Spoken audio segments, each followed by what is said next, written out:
ఇది ఒక అశుభ లగ్నం కథ.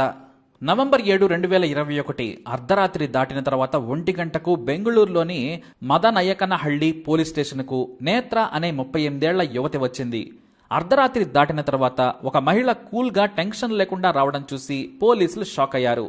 ఖరీదైన కారును స్టేషన్ ముందు పార్క్ చేసి హీరోయిన్లా వస్తోంది. ఏదైనా పెద్ద నేరం జరిగి ఉంటుందేమో అనుకున్నారు. ఆమె రాగానే కూర్చోబెట్టి ఏం జరిగింది అని అడిగారు పోలీసులు. నా పేరు నేత్ర, నేను హరోకెతనహళ్లిలో ఉంటున్నాను. నా భర్త పలార్ స్వామి అలియా స్వామి రాజ్, అతనిని నేను హత్య చేశాను అని చెప్పింది.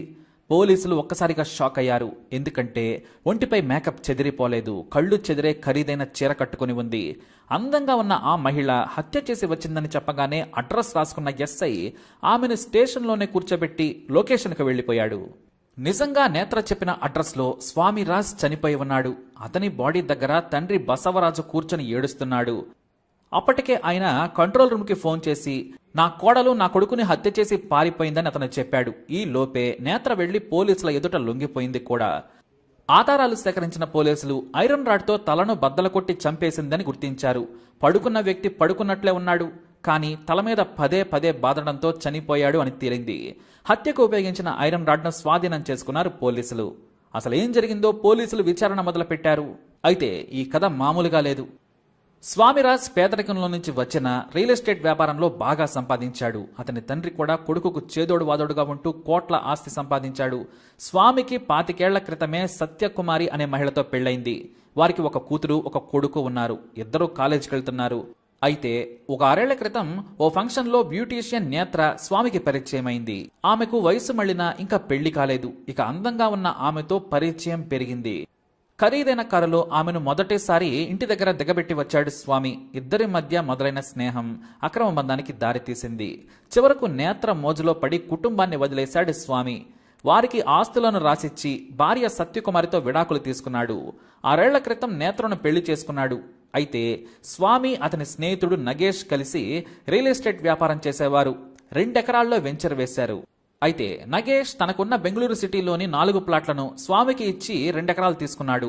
దీంతో కోట్ల విలువైన ప్లాట్లు స్వామికి వచ్చేశాయి. అందులో ఒకటి అమ్మి పెద్ద ప్యాలెస్ లాంటి బంగళా నిర్మించుకున్నాడు. నేత్రతో కలిసి అందులోనే ఉంటున్నాడు. ఇక ఇది ఇలా ఉండగా స్వామి గత కొద్ది నెలల నుండి తన స్నేహితుడి భార్యపై కన్నేశాడు. అంతేకాదు సదరు స్నేహితుడికి కూడా బ్యూటీషియన్ నేత్ర నచ్చేసింది. అంటే వీరిద్దరి భార్యలు ఒకరికొకరు నచ్చారన్నమాట. ఇద్దరు ఒప్పందం ప్రకారం మద్యం తాగుతూ సరదాగా కొన్నాళ్ల పాటు భార్యలను మార్చుకుందామనుకున్నారు. ఇద్దరికీ ఆ ప్లాన్ నచ్చింది. సరికొత్త మహిళతో శృంగారాన్ని కొత్తగా ఎంజాయ్ చేయవచ్చు అనుకున్నారు. తన భార్య నేత్రను నీ దగ్గరకు పంపుతాను, నీ భార్యను నా దగ్గరకు పంపమని అడిగాడు. అందుకు స్వామి స్నేహితుడు కూడా ఒప్పుకున్నాడు. అయితే స్వామి దగ్గర చాలా డబ్బుందనో లేదో ఏదో కానీ అందంగా ఉండే అతని స్నేహితుడి భార్య సైతం దీనికి ఒప్పుకుంది. ఎన్ని రోజులైనా సరే స్వామితో గడుపుతానని సదరు మహిళ చెప్పింది. నెల రోజుల వరకు మనకు కావలసినట్లుగా భార్యలను మార్చుకుని ఎంజాయ్ చేద్దాం అని స్వామికి చెప్పాడు అతని స్నేహితుడు. ఇక అవతల వైపు అంతా సిద్ధమైపోయింది. ఒక్క ఫోన్ చేస్తే స్వామి ఫ్రెండ్ తన భార్యను పంపుతాడు. కానీ ఇక్కడ నేత్రను పంపించడం స్వామికి ఇబ్బందిగా మారింది. ఎందుకంటే నా ఫ్రెండ్ ఇంటికి వెళ్ళు, అతని భార్య నా దగ్గరకు వస్తుంది, నువ్వు అతనితో ఎంజాయ్ చేయి, నేను అతని భార్యను పిలిపించుకొని ఎంజాయ్ చేస్తానని చెప్పాడు. ఒక్కసారిగా తల పగిలిపోయింది నేత్రకు. దీనిపై నేత్ర ఆగ్రహం వ్యక్తం చేసింది. ఈ వయసులో ఇలాంటి తప్పుడు ఆలోచన ఎవరైనా చేస్తారా అంటూ ఆగ్రహం వ్యక్తం చేసింది.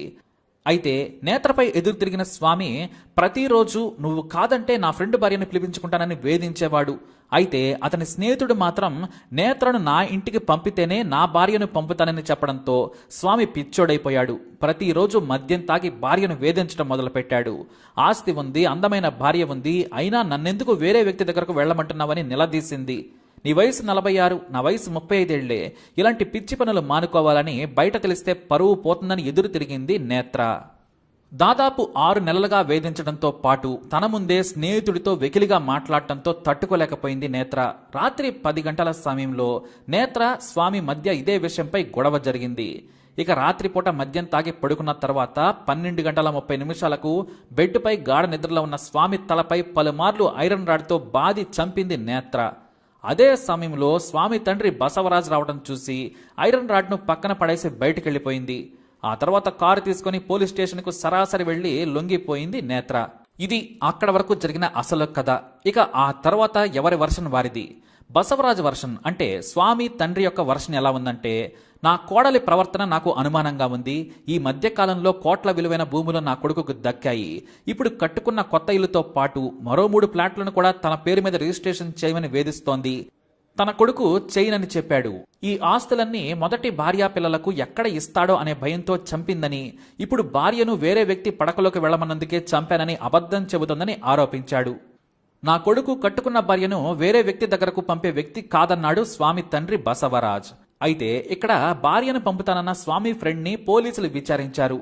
అతను చెప్పిన నిజమేమిటంటే, ఈ వైఫ్ ఎక్స్చేంజ్ ప్లాన్ నిజమని తేలింది. పెళ్లాలను మార్చుకోవటం ఏంట్రా వెదవల్లారా అని పోలీసులు స్వామి ఫ్రెండ్కు అతని వైఫ్కు చేవాట్లు పెట్టేశారు. నేత్ర చెప్పింది నిజమేనని తేల్చారు.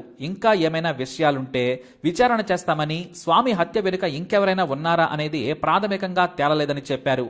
ఇక బసవరాజ్ తన కొడుకు గురించి నీతులు చెప్పడంపై నేత్ర ఆగ్రహం వ్యక్తం చేసింది. పెళ్లాం పిల్లలు ఉండగానే వారిని వదిలేసి నన్ను పెళ్లి చేసుకోలేదా? నేను బోరు కొట్టగానే వేరే మహిళ కోసం పాకులాడుతున్నాడని ఆగ్రహం వ్యక్తం చేసింది. ఇక బసవరాజ్ సైతం పెళ్లైన మగాడితో వచ్చిన నువ్వు నీతులు చెప్పొద్దని ఆగ్రహం వ్యక్తం చేశాడు. తాను హత్య చేసి జైలుకు వెళితే ఆస్తులను నేనెలా అనుభవిస్తాను అని నా ఆత్మాభిమానాన్ని అవమానించొద్దు అని నేత్ర ఆగ్రహం వ్యక్తం చేసింది. అయితే తన భార్యను స్వామి దగ్గరకు పంపిస్తానన్న స్నేహితునిపై నిఘా పెట్టారు పోలీసులు. అతని భార్య సైతం స్వామి దగ్గరకు ఎందుకు వస్తానంది? ఏ భార్య అయినా పరాయి పురుషుడి దగ్గరకు వెళ్తానని చెప్పదు. కానీ ఎందుకు వెళ్తానని చెప్పిందనే దానిపై విచారణ సాగుతోంది. భార్యలను మార్చుకుని ఎంజాయ్ చేద్దామనుకున్న ఇద్దరు స్నేహితుల కథ ఇది కర్ణాటక సోషల్ మీడియాలో వైరల్ గా మారిపోయింది. ఇక ఇదిలా ఉంటే స్వామి మొదటి భార్య సైతం ఆస్తి కోసమే నేత్ర హత్య చేసింది అని కేసు పెట్టింది. పోలీసులు అన్ని యాంగిల్స్ లో ఈ కేసును విచారిస్తున్నారు. మొత్తానికి ఇక్కడ దరిద్రమైన విషయం ఏమిటంటే, ఇద్దరు భార్యలను మార్చుకుని శృంగారం అనుభవించటం. స్వామికి పుట్టిన ఈ బుద్ధి వల్లే అతడు ఇప్పుడు లేకుండా పోయాడు. మరి నేత్ర చేసిన దానిపై మీ అభిప్రాయం ఏంటి? మీ కమెంట్ తప్పనిసరిగా చేయండి. అలాగే ఇలాంటి ఇన్ఫర్మేషన్స్ కోసం ఈ వీడియోని లైక్ చేయండి, షేర్ చేయండి, మా ఛానల్ని సబ్స్క్రైబ్ చేసుకోండి.